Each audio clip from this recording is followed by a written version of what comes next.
The Library Hotel donated this beautiful rooftop to us for the 3rd straight year, and we couldn't be more grateful for it. I think this is probably going to be the last year we're going to be able to accept that donation because we're getting too big. We've loved the intimacy of these living room readings, and I'm enjoying today more than I've ever enjoyed anything that Larry Manhattan has ever done.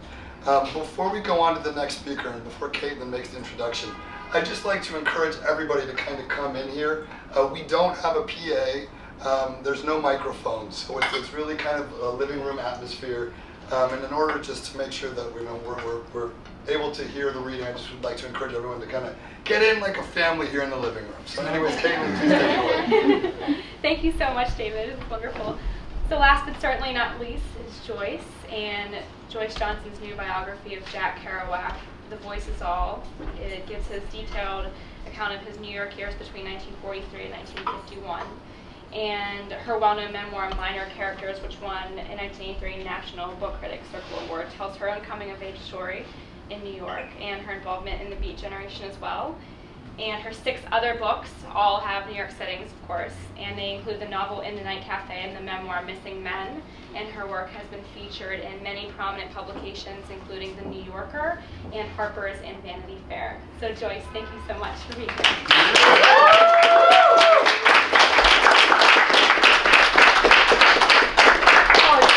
Be here. Thank you so much for inviting me, and it's great to be reunited with my old pal Dave Amram, who we used to call Sunny Dave, a name that was very much deserved. And it's also wonderful to hear these wonderful, exciting new writers. I'm going to read a short chapter from my novel In the Night Cafe. This is about downtown life in the early 60s, the Mad Men era, but this is a different take on it. And you can tell me afterwards how much life has changed or how much it hasn't. The world was supposed to end on a Saturday night in March of 1962. Some medieval astrologer had absolutely predicted it, and for a while the approaching cataclysm got a lot of play in the pages of the Daily News. You never believe such things, of course, but you don't entirely disbelieve them either. People made jokes and decided to have parties. The idea was to go out with a bang. I was 26. I don't think I've ever felt older. In 3 years, I'd had 14 lovers. The count may even have been higher. There were the serious ones who took months of your life, and all the transitional ones in between when you were trying to recover. Those were the ones you tended to forget. And if you passed one on 2nd Avenue, you'd give a distant nod and walk on too fast for conversation. I once asked one of them, "Why are we here?" as we were taking off our clothes. And I remember his answer, though not his name. "If you don't know," he said, "I can't help you." I was living then in a 2-room walk-up on East 7th Street above a linoleum store. My landlord was the linoleum king of the Lower East Side. Linoleum was that man's passion. He was careless about his real estate. I moved into his building with a saxophone player named Arnie Raff, who met a rich girl in East Hampton one weekend and moved in with her, and never returned, even to pick up his records, which I kept in boxes for a while, then put back on their shelves and played until the music wore out all Arnie Raff associations and became mine. Finally, he remembered where his records were, the great size he'd had ever since he was a kid, and how to steal his brother's draft card to get into Birdland to hear Charlie Parker. "Hey, why don't I just come on by and get them?" he said. And I said, "No, you can't ever walk in here again. There's nothing you can take out of here." I'd always thought of myself as a gentle person, and now here was a piece of someone's life and identity I wasn't giving back, as if I'd hardened without realizing it. It's better to be tough than sad, I thought. I would have married Arnie Raff, although it seems incredible now.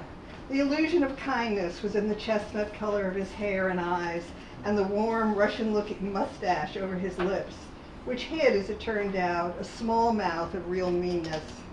Arnie Raff was much more bourgeois than I was, which made me feel safe. He yelled at me about my cooking and sanded the floorboards of our apartment, and stripped most of the plaster off a wall of brick, as if he meant to live there forever. After he left, I became aware that the apartment had begun to disintegrate. Little pieces of it kept breaking off or falling down. There was a crack in the ceiling above the bed. I used to lie there and stare up at it. First, it looked like the outline of a cloud drawn by a fine black pen. Then the cloud began to resemble Texas. Gradually, Texas began to look three-dimensional. It made my various lovers nervous. That ceiling's going to fall, they'd point out accusingly, as if by inviting them there I endangered them deliberately. I believed Texas would fall someday, but I didn't believe it would fall on me. So far, something had held it up, and no one I personally knew had ever been crushed by a falling ceiling. I thought when it did fall, I'd be in Rome. A friend of mine had just found an apartment there with an extra bed for me, and at black times I'd remember to say Rome to myself, as if I were really about to get an airplane ticket and go there. It was the most exotic of the ideas I had about turning myself into a luckier person. I was home the night Texas came down. The man I was with was married and was always holding up his wrist in the dark so that I could look at the luminous numbers on his watch in the dark and tell him what time it was. He was a very nearsighted poet who could see nothing without his glasses, and he put them on top of a bookcase that jutted out from the wall behind the bed. As I lay in his embrace, I heard a loud ticking as if he were wearing a grandfather clock. The ticking grew louder and faster, and he said, "My God, what's that?" And we both sat up. Plaster rained down around us, falling on the pillow where our heads had been, crashing into the bookcase, severing his glasses neatly at the bridge, but amazingly leaving the lenses intact. He put on both halves of the glasses and said in an awed voice, "I guess I'd better go." I've never had an experience like this. That was a close one, wasn't it? I helped him find his clothes, and we brushed off the white dust as best we could, and pinching his glasses together so they wouldn't fall off, he made his way home to his wife. I turned on all the lights and sat up the rest of the night staring at the enormous hole where Texas had been, wondering what it meant to find yourself alive when you'd done nothing in particular to ensure your self-preservation. That week, a card arrived in the mail, silver ink on black paper. Dance the end of the world away. Make the apocalypse a night to remember. RSVP, regrets only. You had to pay attention to an invitation like that. It made me hopeful, though by then I'd been to enough parties to know whom you could expect to see. Arnie Raff, for example, or the poet in his new glasses turning up with his wife, or the old painters who liked to dance with you ostentatiously, wheezing for breath, while their women exchanged ironies near the wine table. I took some of the rent money, since the landlord wasn't rushing to make repairs, and went to Klein's on Union Square and bought a dress. A slithery shift of something that looked like silk, and was so much brighter than anything I had. All zigzags of purple, blue, and green, that I didn't quite know who I was in it. I could imagine wearing it in Rome if the world didn't blow up. I wasn't one of those who flourished at those famous downtown parties of the 60s. I knew what they were about, aside from abandon and ambition. You put yourself out there to be seen, to be taken up, to be judged in the flickering of an eye. I'd slip into watching and become, I thought, invisible. Then someone would accuse me of checking out, and I'd make an effort for a while to simulate presence. Watchers stand alone, which is against the rules of parties. They're like pieces that have fallen out of a kaleidoscope when all the other pieces are being shaken up so new patterns can be formed. It's the kaleidoscopic nature of parties that makes them necessary, or things might stay too much the same. The art still never stood still for long. There were always people coming and going, surfacing overnight, disappearing into thin air without ever sending a postcard to a friend. People gave up on New York and went to Paris, California, Mallorca, Mexico. Some started dropping out of life altogether. People as young as I was mostly, leaping off rooftops into space, diving from windows, and landing so gracefully there was only a little blood around the corners of the mouth. I remember the tall, beautiful coffee-colored girl with strange green eyes who'd appeared out of nowhere that winter and was seen at all the artist parties for a while, the wildest of all the dancers. Her name was Annabelle. It was the season of Annabelle. She had a little baby named Anton whom she'd carry everywhere in her arms and put to sleep in back bedrooms among piles of coats and ride home with at dawn in taxis with various infatuated strangers. She moved into a railroad flat on St. Mark's Place, where immediately there were surprising numbers of hangers-on, smoking joints and drinking wine, while Annabelle made big pots of rice and beans, West Texas style, under 3-burner stoves, as if she were everyone's mother. You could go there on Sundays for brunch and eat bacon and grits, and dance to Ray Charles on the phonograph at 11:30 in the morning. "Ooh, don't go," Annabelle would say, if she caught you heading for the door. "I hate an empty house worse than anything." The story went around that Annabelle was in hiding from her ex-husband, a remittance man from an old Boston family whom she'd met in Paris while she was modeling, but she never acted like someone who was hiding. One week, though, at the beginning of the summer, people were asking, "Has anyone seen Annabelle?" Nobody had. Annabelle left her baby with a friend one afternoon and never came back for him. She told the friend she had an important date. She wore an armful of ivory bracelets and a little green silk shift and new gold sandals. She went rushing off to meet some deadbeat who gave her an overdose of heroin. After several days, an electrician found her body in a cellar on Avenue C.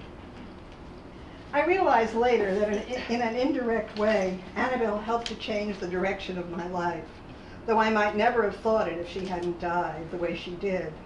We always smiled at each other, but I can't recall that we ever had a single conversation. I was never even sure she knew my name. It surprised me, in fact, to get one of those black and silver cards. She sent out so many, to more people than could ever have fitted into her apartment. Even early in the evening, there was a fancy uptown crowd no one knew, piling out of taxis in the rain, pushing their way in past Annabelle's friends, drinking wine out of paper cups on the stairs. In her brief season, this was the big event. Upstairs, it looked like Halloween. Annabelle had draped all the furniture in black sheets and lit candles. She wafted from room to room, very high and giggling, a lost child in a silver gown. People milled around in the dark in their wet coats, spilling beer on each other and saying, "Hi, I didn't know it was you," in hushed voices. Somewhere in the back, the baby woke up and started crying. "What is this shit anyway?" someone said drunkenly and turned on the lights. Too much had been expected, of course, so all the guests felt cheated. They also hated being caught with their imaginations down. Where was the gaiety, the wit, the inspired madness with which artists would greet the apocalypse? "Tonight, Marcel Duchamp would not be impressed," one of the old painters commented loudly. From then on, it was like a party for someone going away whom no one gave a damn about anymore, not even Annabelle, who drifted into a room with one of the guests and locked the door. Later, people said she'd been trying to tell the rest of us she saw doom up ahead, but that night, no one cared. I didn't feel much like dancing, so I walked back to where the baby was. I wanted him to start crying. His head banged against my shoulder when I picked him up. I kept repeating, "Shh, Mommy's coming soon," though I knew that wasn't the case, and patted his bottom, which was very wet. I felt utterly inept. Suddenly he was quiet, so I put him down in his crib. "Go to sleep, Anton," I said, pretending authority, but I heard him wail as soon as I walked back into the party. People were doing the latest thing, something called the twist, in which a man and a woman rotated their hips in front of each other but never touched. I poured a glass of wine, looked around the room, and thought very calmly, "There is no one." A man came up from the street. I noticed him because he wasn't wearing a coat, just a heavy gray sweater and a green scarf around his neck, and I remember thinking he must be cold. He had thick brown hair wet from the rain and a face that had been used a lot, fierce eyes set deep in smashed bone, the right one angled down sharply. He was a very good-looking man, so I decided he would be dangerous, spoiled rotten by women, no doubt. For a while he stood near the door at the edge of things, like a player waiting his turn in a game, sizing up his next move. Now and then he tightened his lips, pressing them together as if against some oblique thought he couldn't voice to anyone. He caught me staring. So I stepped back a little behind a dancing couple. When I looked again, the party had swallowed him up. A little later, he was standing right in front of me. He took me in. I don't know how else to say it. My tremendous uncertainty, my habit of watching, my ridiculously bright dress. It was as if he could read my bones. It wasn't that he wanted anything. "Why do you hang back?" he said, and walked away. I stood amazed where he left me, wanting to run after him and find out who he was, but his fierceness really scared me. I didn't want him telling me I'd made a mistake, that he'd said all he was ever going to say to me in one question I couldn't even answer, which suddenly seemed the entire painful puzzle of my life. He was one of those people who'd probably never surface again, who kept wandering in and out. He disappeared by the time I got brave enough to look for him. To tell the truth, I wasn't sorry. I thought of his blue eyes and his handsomeness and how the night might have gone. Down on St. Mark's Place, in the cold darkness, the world was still intact, and I carried his question into the rain. Thank you.